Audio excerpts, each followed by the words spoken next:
किसी को याद है लास्ट क्लास में हमने क्या किया था, कौन सी टॉपिक थी?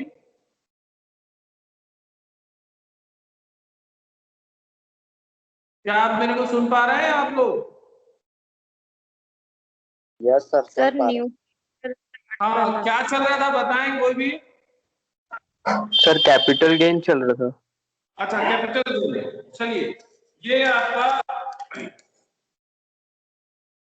आयकर अधिनियम के अंतर्गत ये चौथा महत्वपूर्ण शीर्षक है, फोर्थ पॉइंट है आपका, फोर्थ टाइटल कैपिटल गेन। ये काफी इंपॉर्टेंट होता है। व्यापार परिषद जो है इसके बाद करदाता की जो हम कहें कि ये भी व्यापार पैसे से अधिनियम कैपिटल गेन के अंतर्गत हम जो एसेट्स होते हैं उसके ट्रांसफर और उससे प्रॉफिट एंड लॉस जो होता है उसको इसमें शामिल किया जाता है। या हम ये कहें कि जितना हस्तांतरण जो है वो, या हम ये कहें कि ऐसे आइटम्स जिनकी ट्रांसफर जो है बिजनेस एंड प्रोफेशन में नहीं होता उसको इसमें शामिल किया जाता है।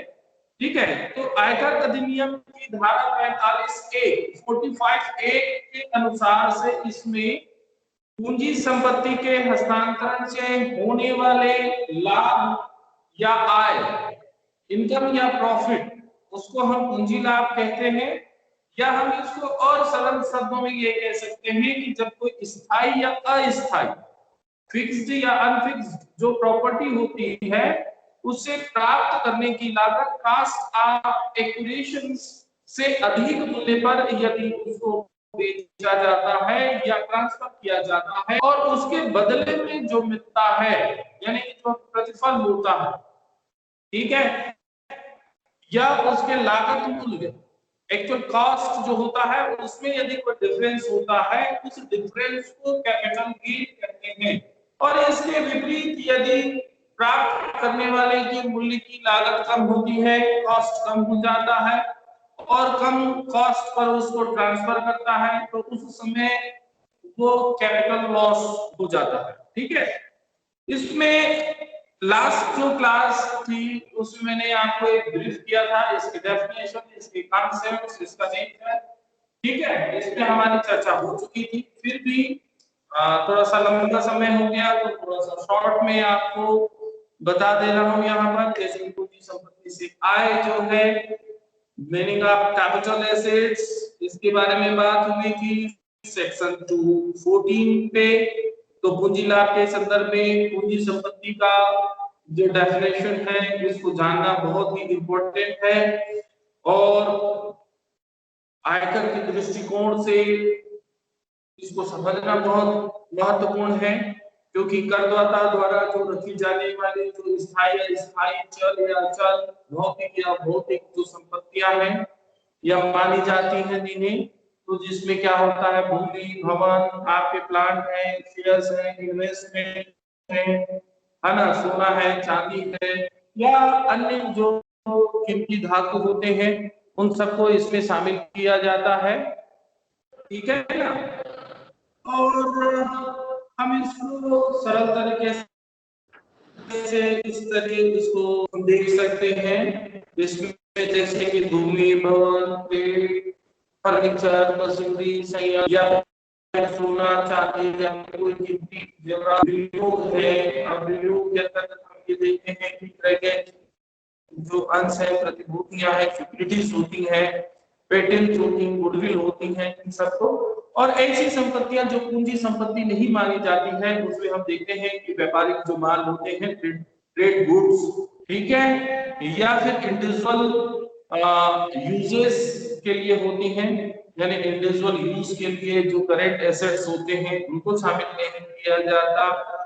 आपके एग्रीकल्चर लैंड है या गोल्ड बॉन्ड है, आपके गोल्ड डिपॉजिट बॉन्ड है, ये सब को इसमें शामिल नहीं किया जाता। अब यहाँ पर हम देखते हैं कि जो कैपिटल है वो संपत्तियां जो है इसको हम दो भागों में विभाजित करते हैं, कैपिटल गेन, कैपिटल एसेट्स, इसको दो भागों में हम विभाजित करते हैं। एक तो होता है अल्पकालीन और दूसरा होता है दीर्घकाल। ठीक है, अल्पकालीन और दीर्घकालीन, ये दो इनके प्रकार हैं। तो अल्पकालीन पूंजी संपत्ति और दीर्घकालीन पूंजी संपत्ति। तो पूंजी संपत्तियों में जैसे कि मैंने बताया आपको, भूमि, भवन, प्लाट, कृषि और अचल जो संपत्तियां हैं, सोने चांदी, जेवरात है, कोई कीमती धातुएं हैं, आभूषण है, प्राप्तियां हैं, चल संपत्तियां हैं, ये सब इसमें शामिल की जाती हैं। और आयकर के दृष्टिकोण से इसको दो भागों में विभाजित किया जाता है, होता है आपका शॉर्ट टर्म और लॉन्ग टर्म। अब इसमें पूंजी संपत्ति अल्पकालीन और दीर्घकालीन जो होता है, तो अल्पकालीन जो है इसमें हम इसको लेते हैं 24 मंथ्स। ठीक है, यानी 24 माह से कम। ठीक है, 2 साल से नीचे, जिसको कि हम अल्प अवधि मानते हैं। और दीर्घकालीन जो है ये 24 माह से अधिक एवं, ठीक है, एवं 24 मंथ, बिलो 24 मंथ। अब इसमें कौन से आते हैं 24 महीने के लिए? तो इसमें हम लेते हैं भूमि, भवन, प्लांट। ठीक है, ये जो है इसमें हम कौन से लेते हैं आपके, भूमि, भवन, प्लांट, ये सब इसके अंतर्गत माने जाते हैं, जो कि 24 मंथ से कम होगा तो अल्पकालीन होगा और 24 मंथ से अधिक होगा तो दीर्घकालीन होगा। फिर हम आते हैं इसमें जैसे कि गोल्ड है, सिल्वर है, ठीक है, ये सब है ये 36 मंथ, 36 माह से कम यानी कि 3 साल से कम होगा तो अल्पकालीन अवधि के अंदर उसकी कैलकुलेशन करेंगे। और यदि मान लीजिए 36 माह से अधिक है तो ये दीर्घकालीन पर हम इसका कैलकुलेशन करेंगे। ठीक है, तो ये मुख्य है आपके दो, 24 माह से कम, 36 माह से कम अल्पकालीन हो जाएगा, और दीर्घकालीन में 24 माह से ऊपर और 36 माह से ऊपर। अब हम इसमें आते हैं जो कि पूंजी लाभ और हानि तो होते हैं, तो इसमें पूंजी लाभ यानी कि कैपिटल गेन या कैपिटल लॉस। तो कैपिटल गेन और कैपिटल लॉस जो है ये भी हम दो तरीके से इसका कैलकुलेशन करते हैं, शॉर्ट टर्म में और लॉन्ग टर्म। ठीक है, कि शॉर्ट टर्म में उसको कैपिटल गेन हुआ है, कैपिटल प्रॉफिट हुआ है या कैपिटल लॉस हुआ है। तो यहाँ पर हम एक एक करके दोनों को चलेंगे। सबसे पहले हम आते हैं शॉर्ट टर्म में। ठीक है, शॉर्ट टर्म में हम चलते हैं अल्पकालीन।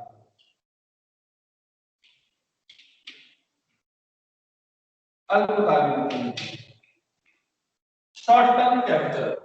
ठीक है, अब शॉर्ट टर्म कैपिटल जो होता है तो इसमें हमको जब हम इसकी कैलकुलेशन करते हैं, मैं डायरेक्ट कैलकुलेशन में आ रहा हूं क्योंकि थ्योरेटिकल हम पहले भी चर्चा कर चुके हैं और अभी हमने शॉर्ट में उसको थोड़ा कर लिया। ठीक है, अब इसमें जब हम आते हैं अल्पकालीन जो पूंजी लाभ है, जब हम इसकी गणना करते हैं उस समय हम इसमें क्या करते हैं, संपत्ति के हस्तांतरण का प्राप्त प्रतिफल लेते हैं।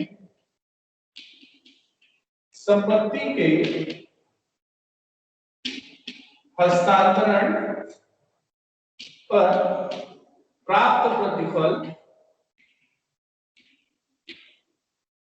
ठीक है, इसको आप लेंगे, इसको आप कह सकते हैं सेल्स कंसिडरेशन,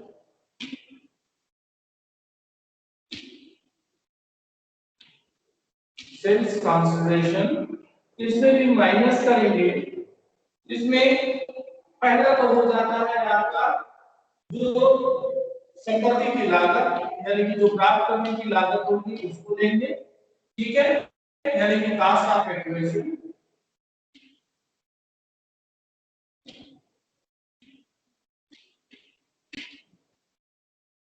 ठीक, दूसरा इसमें देखेंगे हम जो सुधार की लागत है,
सर आपकी आवाज नहीं आ रही है।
इंटू 3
सर आपकी आवाज नहीं आ रही है।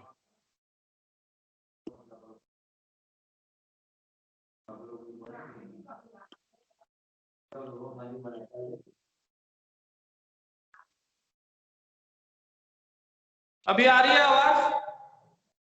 Yes sir. विक्रय पर 30,000 रुपए दलाली, ब्रोकरेज जो दिया है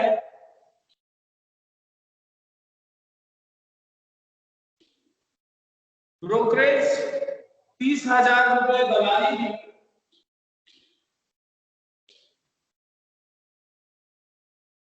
एवं अन्य व्यय 20,000 रुपए हैं। पूंजी लाभ ज्ञात कीजिए। जो इंग्लिश मीडियम के छात्र हैं उनके लिए an axis purchase on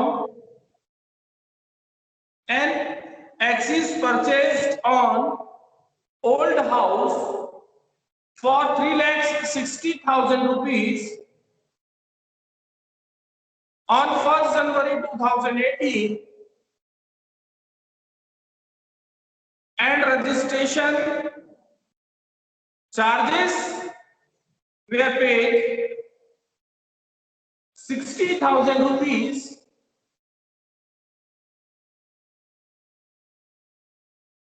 besides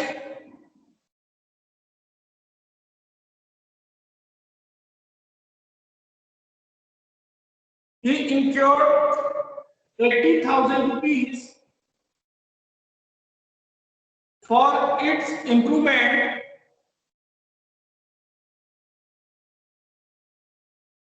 on 1st August 2019. The house was sold for 7,50,000 rupees. Brokerage paid 30,000 rupees. and other expenses were 20,000. Compute capital gain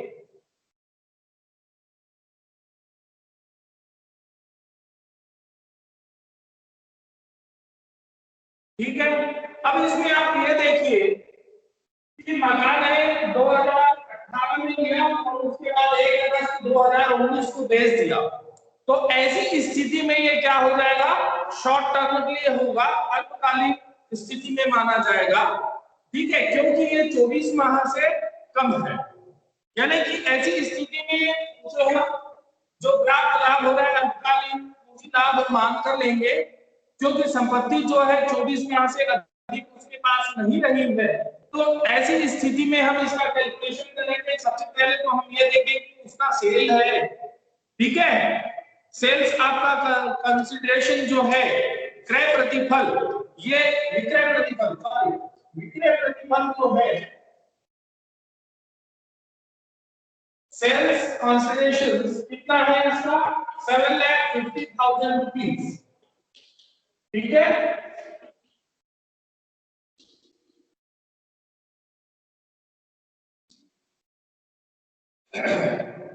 अब इसमें हम जैसे कि अभी मैंने आपको चार्ट जो बताया था, उस चार्ट में हम देखेंगे माइनस जो हमको करना है, तो इसमें हम देखेंगे कि विक्रय पर उसका हस्तांतरण का जो एक्सपेंसेस है, खर्च जो हुआ है, ठीक है ना, एक तो रजिस्ट्रेशन कराया था, फिर उसको इंप्रूवमेंट में 80,000 रुपीज लगे थे, बेचा था 50,000 रुपए में, ब्रोकरेज दिया था 30,000 रुपए, ठीक है।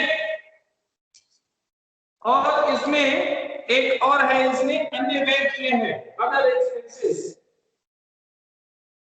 अदर एक्सपेंसेस है 20,000। तो यहाँ पर हम जो हस्तांतरण में जो खर्च किया है उसको हम लेंगे, ठीक है। यहाँ पर करेंगे विक्रय या हस्तांतरण पर व्यय, तो हम करते हैं विक्रय पर व्यय। इसमें विक्रय पर व्यय क्या किया है, पहले तो क्या दिया है, दलाली दिया है, उसके बाद 30,000 रुपए का ब्रोकरेज दिया, और उसके बाद दूसरा अन्य व्यय किया है, अन्य व्यय ये कितना किया है, 20,000 रुपए का, ठीक है। टोटल कितने रुपए का किया, 50,000 रुपए का किया, ठीक है, 50,000 रुपए का टोटल इसने खर्च किया। अब इसके बाद हम ये देखें दूसरा कि संपत्ति की लागत जो मूल्य है उसमें उसका सुधार कितना है, तो दूसरा हम लेते हैं संपत्ति के मूल्य में सुधार, संपत्ति के मूल्य में सुधार यानी इंप्रूवमेंट जो किया है ना, कॉस्ट, संपत्ति की लागत या मूल्य लागत, लागत, ठीक, या सुधार व्यय कह सकते हैं, सुधार व्यय। तो इसमें आप ये देखिए कि ये क्या किया है, इंप्रूवमेंट के लिए खर्च किया था, यानी कि उसको इंप्रूवमेंट किया था, सुधार के लिए, मरम्मत के लिए उस समय खर्च किया है। तो उस स्थिति में हम देखें, सबसे पहले तो हम संपत्ति की लागत देखते हैं, कॉस्ट देखते हैं। तो संपत्ति की लागत कितनी थी, 3,60,000 रुपए की थी, ठीक है। अब 3,60,000 रुपए की उसकी क्रय मूल्य लागत थी, ठीक है।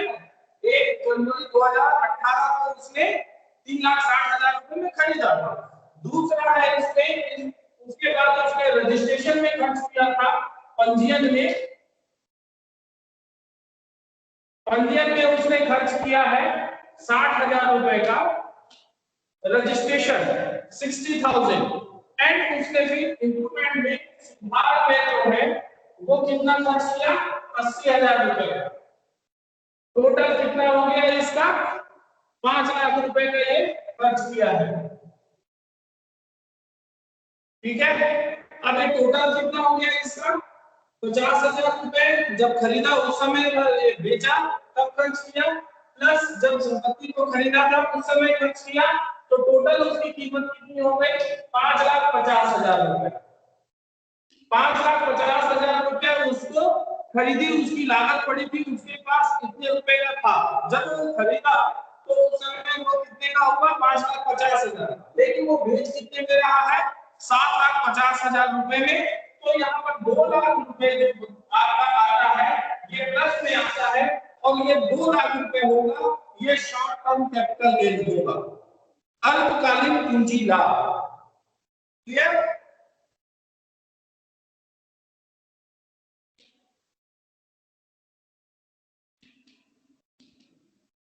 ये अल्पकालीन पूंजी लाभ कहता है। क्लियर है?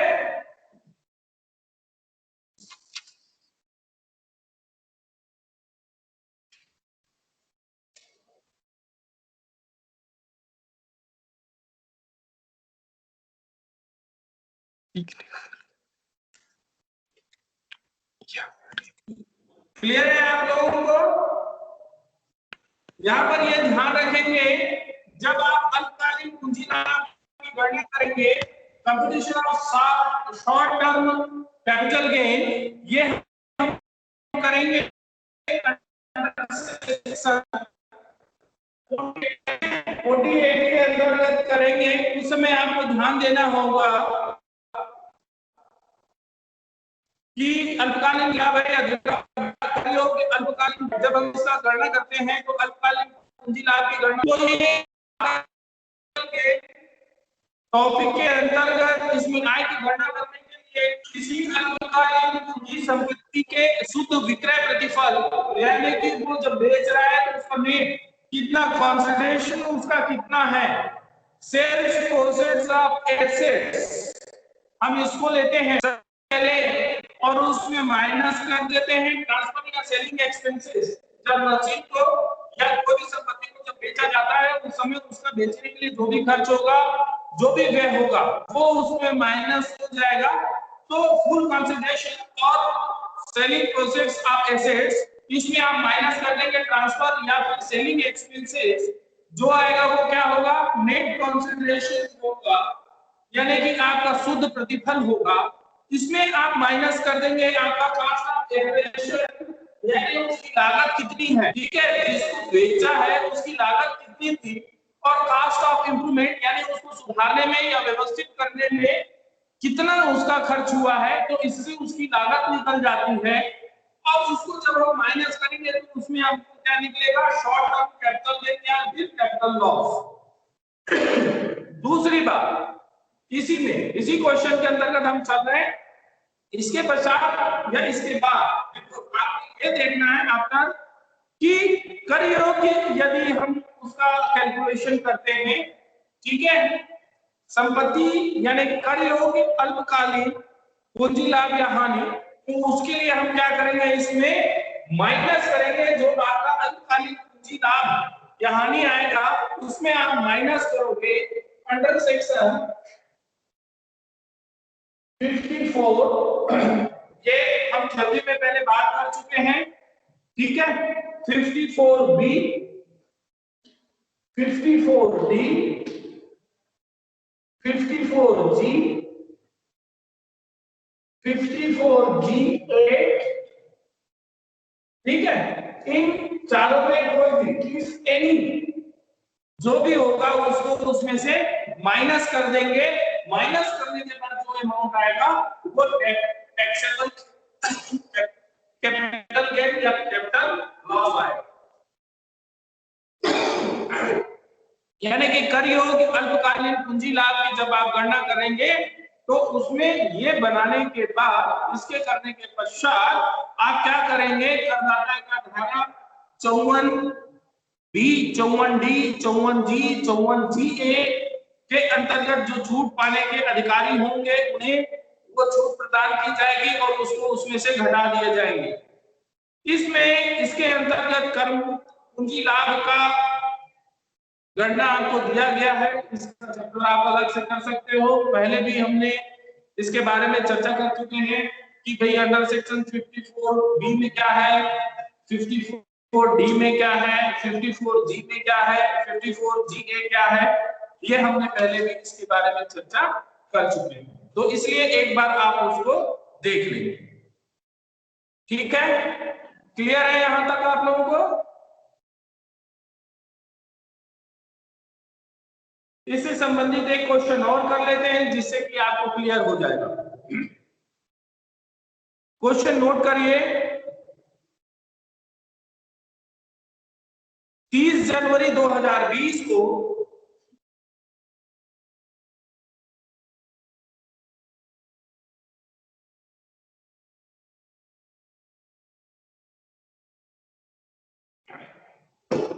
एक मिनट के लिए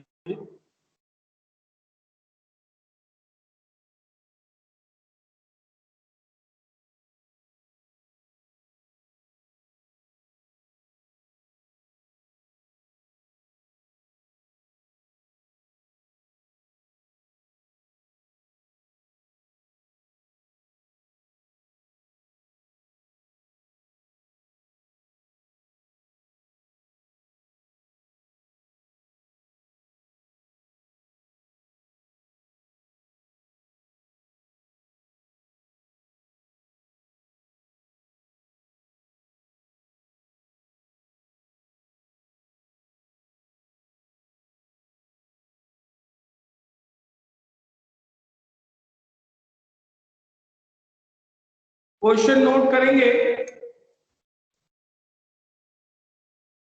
नेक्स्ट क्वेश्चन नोट करेंगे। 30 जनवरी 2020 को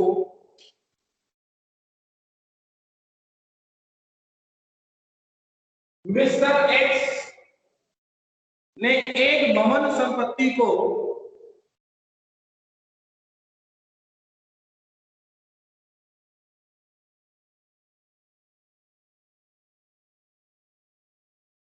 ₹2,10,000 में बेचा।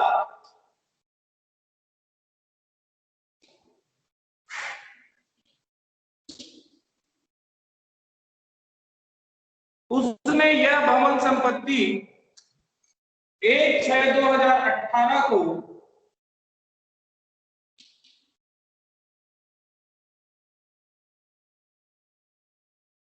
1/6/2018 को पवन से 1,50,000 में खरीदा।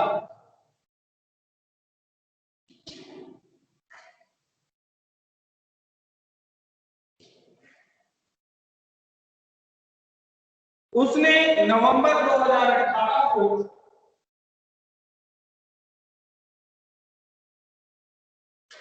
इसके सुधार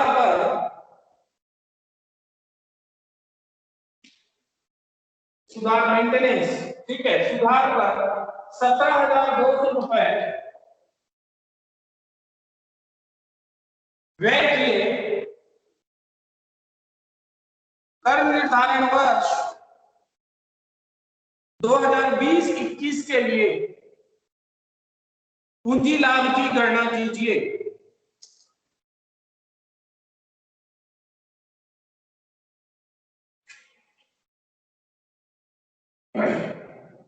Mr. X sold a house property on 31st January 2020 for 2,10,000 rupees.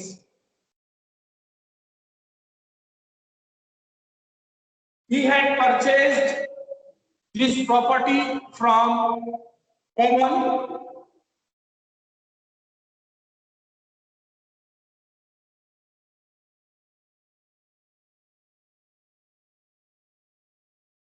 First January 2018, 1st June 2018 for 1,50,000 rupees, and he spent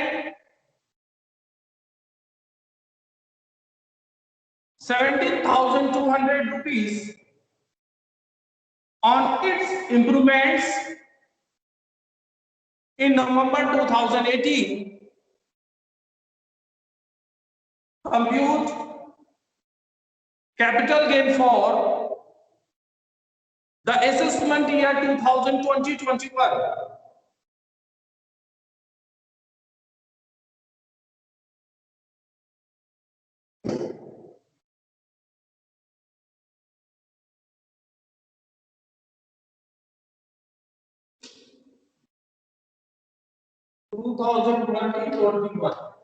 okay, इसमें देखिए असेसमेंट किया गया 2020-21 के लिए हो गया। परचेज उसने सेल कितना किया है, यानी कि सेल प्रोसेस ऑफ प्रॉपर्टी।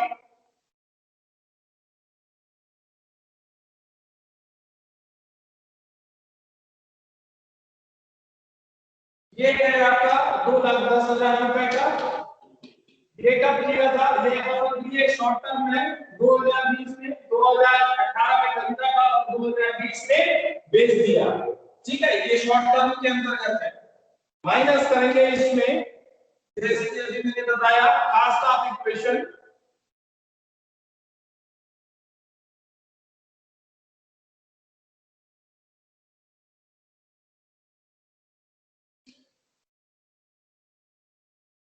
ये कितने का था, 1,50,000 रुपए में खरीदा था, उसकी कॉस्ट कितनी थी, 1,50,000 रुपए की। ठीक है, फिर इसमें इंप्रूवमेंट के लिए उसने खर्च किया था, cost of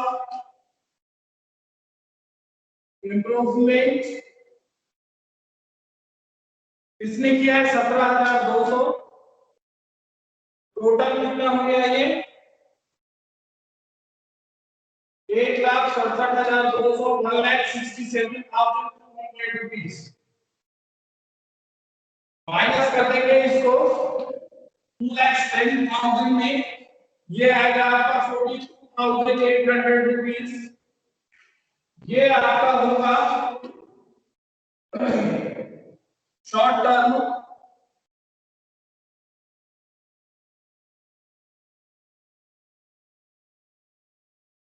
capital gain. Okay, ये बेसिक सिंपल सा क्वेश्चन, ये शॉर्ट टर्म समझ में आया आपको, शॉर्ट टर्म कैपिटल गेन।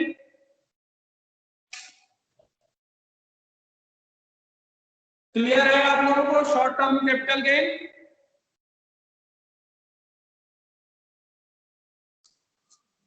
ठीक ऐसे ही आप लॉन्ग टर्म के लिए करेंगे। क्लियर है आप लोगों को,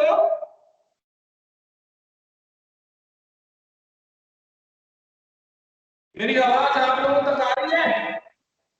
यस सर। ओके, क्लियर हुआ शॉर्ट टर्म आप लोगों को? Yes sir.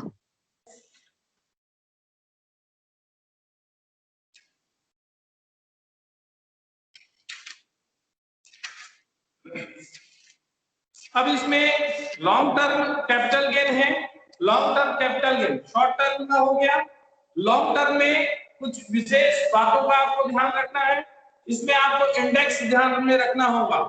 ठीक है, जब हम computation of long term capital gain करते हैं उस समय वही स्थिति होगी आपकी जो कि शॉर्ट टर्म के लिए होती है। लॉन्ग टर्म कैपिटल गेन ये आपको कैलकुलेशन करना है, और दूसरा taxable long term capital gain. ठीक है, अब दीर्घकालीन पूंजी लाभ की जब हम गणना करते हैं उस समय आपको देखना होगा संपत्ति का जो ट्रांसफर है या फिर उसके सेल्स प्रोसेस है, तो उसमें हस्तांतरण और विक्रय या फिर उससे जो प्राप्त जो शुद्ध प्रतिफल है, नेट कंसिडरेशन प्रोसेस, इसको आपको देखना है कि भाई उसे एसेट से संपत्ति से कितना उसको शुद्ध मिल रहा है, नेट कितना मिल रहा है, फुल कंसिडरेशन या फिर सेल प्रोसेस ऑफ एसेट्स। अब इसमें जो बाकी जो चीजें होती उनको माइनस करेंगे, जैसे संपत्तियों से प्राप्त करने की सूचकांक यानी कि इंडेक्स कॉस्ट ऑफ इक्विजिशंस। ये क्वेश्चंस में आपको इंडेक्स दिया रहेगा। ठीक है, ये आपका इसको हम बोलते हैं कॉस्ट इन्फ्लुएंस इंडेक्स। ठीक है, लागत स्थिति सूचकांक, इसको आपको ध्यान में रखना होगा।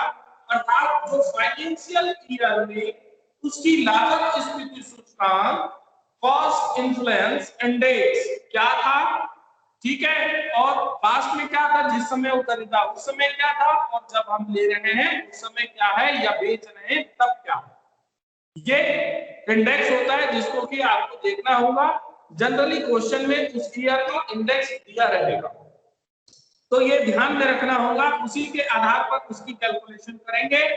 दूसरा आपको यह देखना है कि जो आपके एसेट्स हैं उसमें इंप्रूवमेंट किए गए हैं, उसका भी इंडेक्स कॉस्ट इंप्रूवमेंट निकालना होगा आपको।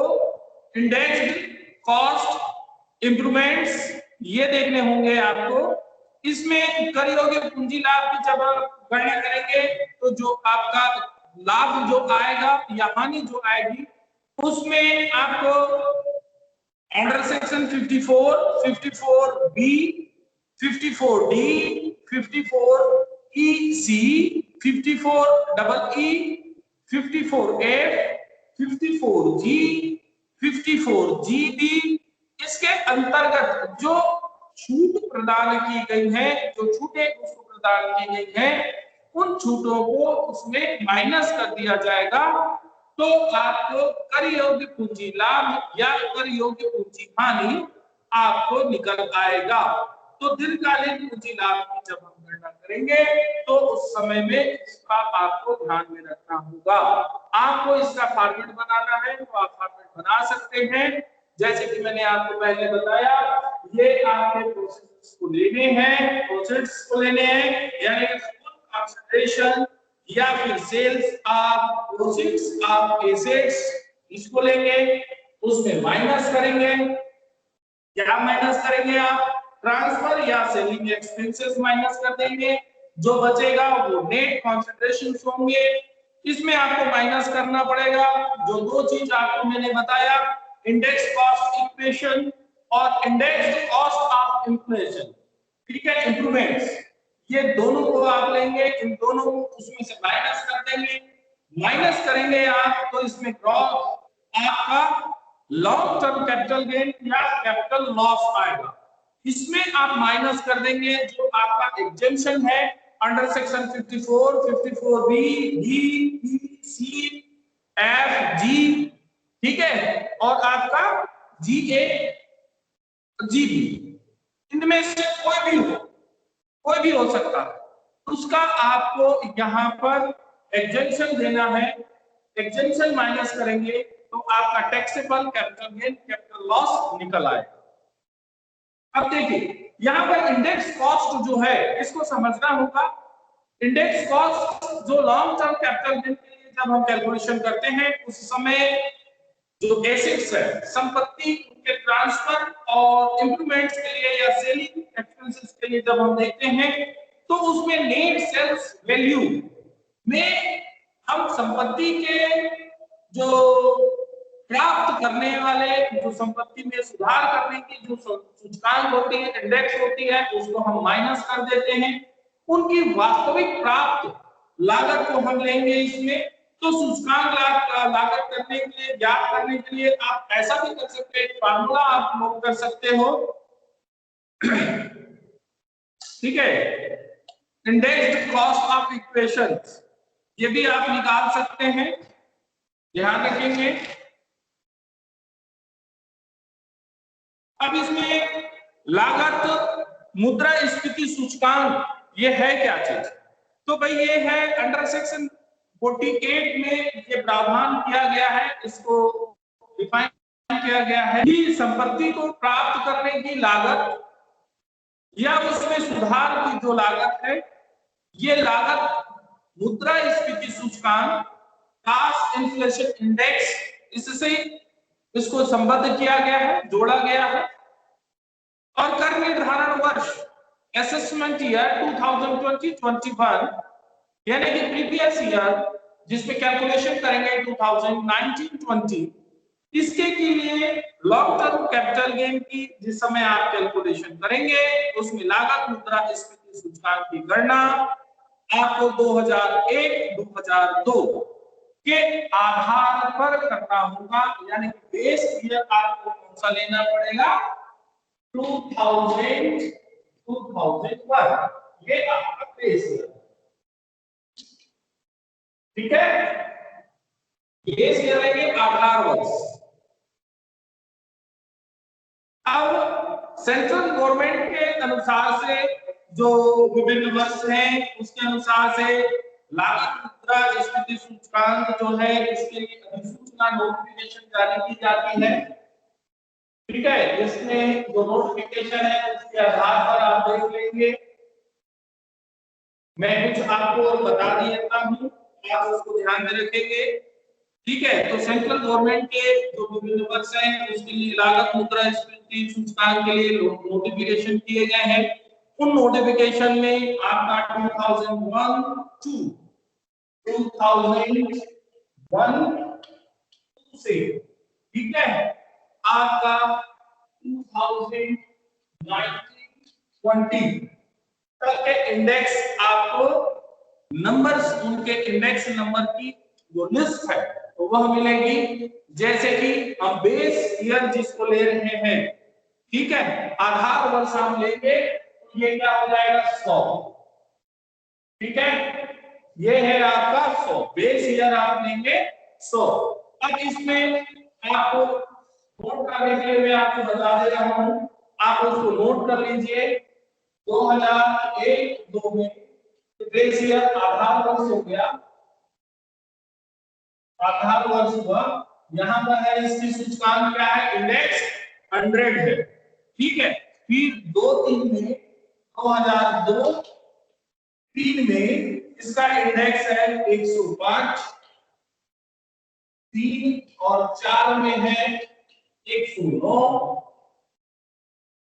4 और 5 के लिए है 113, 5 और 6 के लिए ये नोट कर सकते हैं आप लोग, 5 और 6 के लिए 117, क्वेश्चन में रहता है वैसे, है ना। 6 और 7 के लिए है 122, 7 और 8 के लिए है 129, 8 और 9 के लिए है 137, 137, 9 और 10 के लिए है आपका 148, फिर हम चले आएंगे 2010 और 11, इसके इंडेक्स है 167, 11 और 12 के लिए आपका हो जाएगा 184, 12 और 13 के लिए हो जाएगा 200, 13 and 14 220, 14 and 15 240,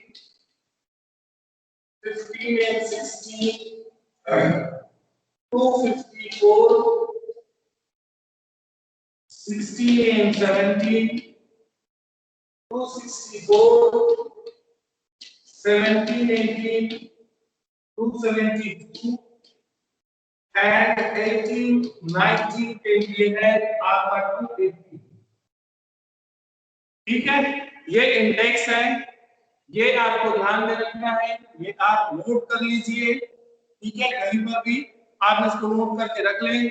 अब यहाँ पर हम प्राप्त करने के सूचकांक की लागत है उसको हम ज्ञात करते हैं, निकालते हैं। तो इसमें मूल लागत जो भी होगा उनका एक्चुअल कॉस्ट इनटू जिस वर्ष उसको ट्रांसफर किया गया है उस वर्ष का उसमें लागत मुद्रा स्फीति सूचकांक लेंगे, इन्फ्लेशन इंडेक्स लेंगे, अपान करेंगे वर्तमान समय का जो है वर्ष आपके जो भी वर्ष का होगा उसका लागत स्फीति सूचकांक लेंगे और उससे जो प्राप्त होने वाले सूचकांक है उसको लेंगे, ठीक है। इसके आधार पर आपको कैलकुलेशन करना होगा, अर्थात इसके लिए फार्मूला यदि हम कैलकुलेशन करेंगे इसका इंडेक्स कैसे निकालेंगे उस समय आपको क्या करना पड़ेगा, संपत्ति के प्राप्त करने की लागत, ठीक है, कॉस्ट में रिसीव कितना हुआ है इनटू जिस वर्ष उसको ट्रांसफर किया जा रहा है उस वर्ष का इंडेक्स अपान संपत्ति की प्राप्त करने वाले वर्ष का मुद्रास्फीति सूचकांक, यानी कि जो बेस ईयर होगा जिस वर्ष में भी उसकी लागत होगी उसको लेंगे, ठीक है, क्लियर है। फॉर एग्जाम्पल एक क्वेश्चन आप नोट कर लीजिए दीर्घकालीन के लिए, यह भी क्लियर कर देते हैं। नोट करिए।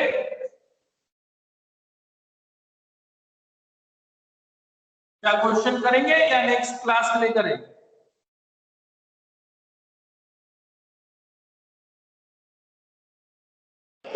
सर नेक्स्ट क्लास में करेंगे ना, अभी एडवांस अकाउंटिंग की क्लास है। अच्छा, चलिए ठीक है, तो आप लोग नेक्स्ट क्लास आप लोग ज्वाइन कर लीजिए। ठीक है, नेक्स्ट क्लास में हम लॉन्ग टर्म पर बात करेंगे। Okay yes sir, good day sir. Okay, thank you, welcome.